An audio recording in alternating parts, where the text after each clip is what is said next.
Hello મિત્રો, કેમ છો? મજામાં? આજે હું તમારા માટે લઈને આવી છું ચણંદા દૂધીનું શાક બનાવવાનું છે. આપણે ચણંદા દૂધીનું શાક બનાવવા માટે મેં 1 કલાક પહેલાં દાળ બાફા મૂકી દીધી હતી. દાળ સરસ મજાની બફાઈ અને રેડી થઈ ગઈ છે. 1.5 લીટર પાણી લીધું હતું, 200 ગ્રામ દાળ લીધી હતી. ધીમા તાપે એકદમ સરસ મજાની દાળને આપણે ચડવા દીધી છે. દૂધી સમારી દેશું. જે પણ મસાલા નાખશું એ ઘરના જ છે અને સાથે એકદમ બહુ સરસ મજાનું શાક બનાવીશું. આપણે એકદમ ટેસ્ટી હશે, હેલ્ધી હશે, સેહત માટે ગરમીના મોસમના અંદર એકદમ જોરદાર રહેશે તમને. તો આપણે બનાવવાની રીત ચાલુ કરીએ. દાળ આપણી બફાઈ ગઈ છે. દૂધી સમારી દૂધી છે, એકદમ દેશી છે, બહુ જ સરસ મજાની.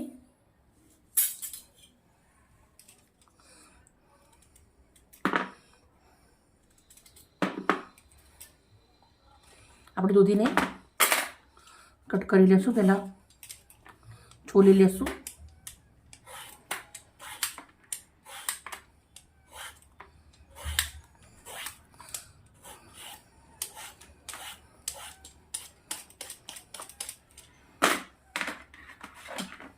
દૂધીને આપણે કટ કરી લેશું.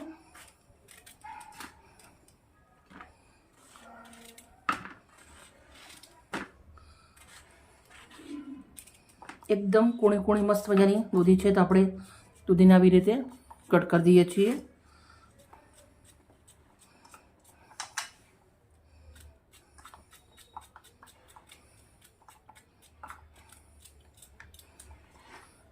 મિત્રો, ગરમીની મોસમ છે, સેહતનું ધ્યાન રાખવાનું. આવી રીતના ઘરનું જ બનાવીને ખાવાનું. સાથે થોડું આપણે ચણંદાર દૂધી છે, પણ થોડાક એવા મેજિક મસાલા કરીશું. મેજિક મસાલાથી એકદમ સબ્જી તમારી બહુ જ સરસ મજાની ટેસ્ટી બનશે અને સાથે બાળકોને નાના મોટા બધાને જ ભાવશે. દૂધી પેટને ઠંડક આપે, આંખને ઠંડક આપે અને ગરમીના મોસમ માટે તો જોરદાર હોય, પણ બાળકો નથી ખાતા હોતા. પણ હું બનાવું છું એવી રીતે તમે બનાવજો, તો તમારા નાના મોટા બધા જ ખાઈ લેશે. બહુ જ સરસ લાગશે. પણ સેહતનું ધ્યાન રાખવાનું. એટલે આવી રીતના હાંડલી હોય માટીની, તો માટીની હાંડલીમાં તમે બાફીને બનાવશો તો સરસ રહેશે. કુકરનો ઇસ્તેમાલ ઓછો કરવાનો. માટીની હાંડલી ના હોય તમે તપેલાના અંદર પણ બાફી શકો છો. થોડી વાર લાગે પણ સેહત માટે સરસ રહે. તો બધી દૂધી આપણે આવી રીતે એક બીજી પણ હું કાપી અને રેડી કરી દઈશ. દૂધી સમારી રેડી કરી દીધી છે.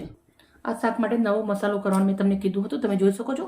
1 ગાંઠ મેં લસણ લઈ લીધું છે, 1 ચમચી સૂકા ધાણા છે, 1 ચમચી જીરું છે, 10-15 નંગ જેટલા કાળા મરી લેવાના છે, 5 નંગ જેટલા લવિંગ લેવાના છે અને 1 લીલી ઇલાયચી લેવાની છે.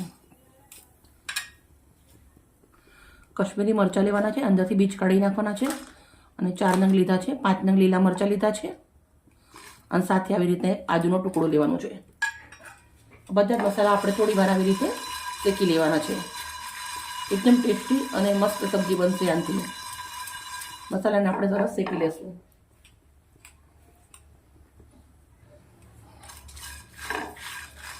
આ મસાલા જ્યારે શેકાતા એની સુગંધ એટલી મસ્ત આવે જોરદાર.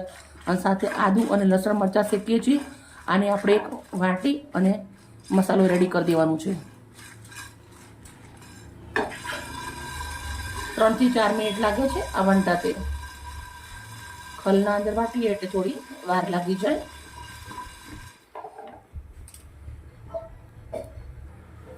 હવે આપણે આ શેકાઈ સરસ રેડી થયા છે, તો હું આને વાટી અને રેડી કરી દઈશ. પથ્થરનો એક ખલ લીધો છે.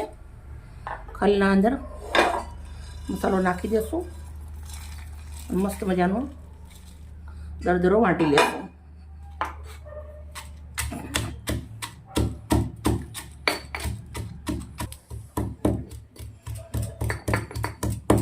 મસ્ત મસાલો વાટી અને રેડી કરી દીધો છે. હવે આપણે આને કાઢી લઈશું એક ડીશના અંદર. આ મસાલાથી શાક એટલું મસ્ત બનશે, જોરદાર. એક લોડાની કઢાઈ લીધી છે.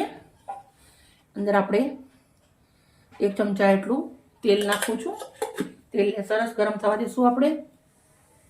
તેલ ગરમ થઈ ગયું છે. થોડું જીરું નાખું છું, થોડી રાઈ નાખું છું, 2 લસણની કળી નાખું છું, થોડી હિંગ નાખું છું. દૂધી તમારે નાખી દઈશું.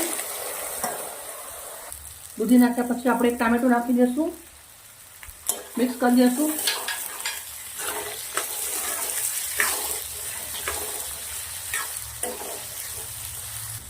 એક ચમચી હળદર નાખી દઈશું, એક ચમચી મીઠું નાખી દઈશું, 1 ચમચી ધાણા જીરું, 1 ચમચી લાલ મરચું. સરસ મજાનું મિક્સ કરી દઈશું. સરસ મિક્સ કરી દીધું છે. દેશી દૂધ છે, પાણીની જરૂર નહીં થાય. વગર પાણી સરસ મજાનું ચડી જશે. હવે આપણે આને ઢાંકી દઈશું. 5 થી 7 મિનિટના અંદર દૂધી પાકી રેડી થઈ જશે. હવે આપણે ચેક કરી લઈશું.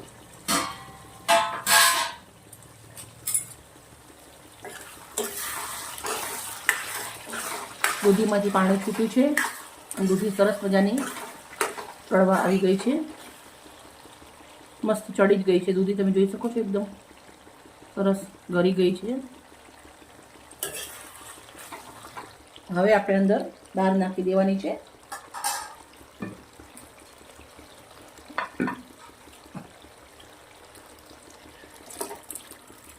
દાળમાં થોડું પાણી છે, પાણી સુધી જ આપણે અંદર નાખવાનું છે.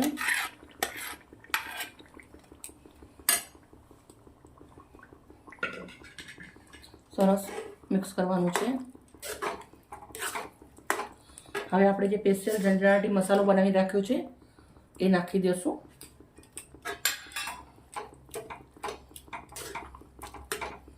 હવે આને ધીમા તાપે 5 મિનિટ સુધી થવા દઈશું. મસાલા દાળ બધું સરસ મજાનું રેડી થઈ જાય.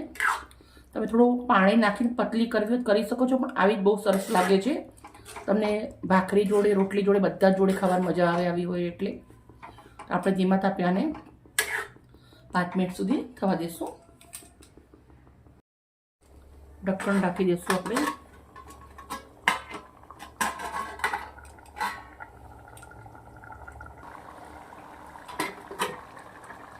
ચેક કરી લઈશું આપણે હવે.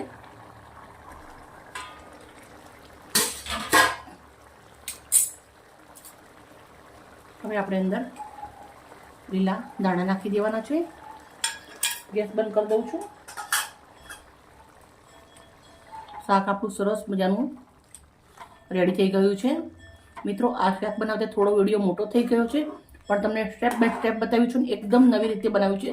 ચણાદાર દૂધીનું શાક તો બધા જ બનાવતા હોય, પણ આપણે કંઈક અલગ બનાવ્યું છે. એકદમ હોટલ સ્ટાઇલ બનાવ્યું છે. બહુ સરસ લાગશે જમવાના અંદર. હવે આપણે સર્વ કરી દઈશું. બનાવ્યું તો કઢાઈ ભરીને છે, પણ આપણે એક બાઉલના અંદર હું સર્વ કરી દઉં છું. તમે રોટલી જોડે, ભાખરી જોડે, ભાત જોડે, બધા જ જોડે ખાઈ શકો છો. એક શાક બનાવો, રોટલી ભાત બધા જ જોડે ભરી જશે તમને. ગરમીના મોસમના અંદર બહુ ઝાઝું ખાવાનું આપણે બનાવવું ના ગમતું હોય, પણ તમે આવી રીતના સિમ્પલ રીતે ઝટપટ બનાવી શકો છો. બાઉલ ભરી અને આપણે શાક નીકાળી દીધું છે. બાઉલના અંદર સબ્જી નીકાળી દીધી. પછી આપણે થોડાક એવા ઉપર લીલા ધાણાના પાંદડા નાખી દઉં છું. મિત્રો, અમારી વિડીયો સારી લાગી હોય તો પ્લીઝ એક લાઈક કરજો. અને આવી મજેદાર રેસીપી સાથે કાલે મળીએ. Okay, bye bye.